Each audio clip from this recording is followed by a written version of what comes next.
বিসমিল্লাহির রহমানির রহিম। সকল প্রশংসা মহান আল্লাহ তাআলার। মহান আল্লাহ তাআলা আমাদেরকে সুস্থ রাখছে, এটাই কামনা করি। তো বন্ধুরা কেমন আছো? আশা করি তোমরা ভালো আছো, আমিও ভালো আছি। আমি জুমার নামাজ পড়তে যেতেছি, তোমরা যাও, আগে আগে মসজিদে যাও, মসজিদে জুমার নামাজ আদায় করো। সবার জন্য দোয়া করো, এটাই।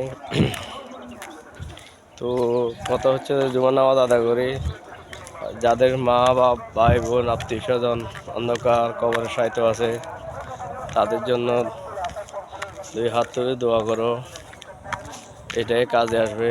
অন্ধকার কবরে আপন বলতে আল্লাহ, মহান আল্লাহ তাআলা ছাড়া আর কেউ তো নাই, কেউ সহযোগিতা করে নাই, ঠিক আছে। ওই আমরা যারা জীবিত আছি, আমরা সবার জন্য দোয়া করবো, ইনশাল্লাহ। সবাই সুস্থ থাকেন।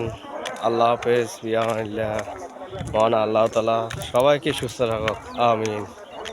শুভ দুপুর, জুম্মা মুবারক।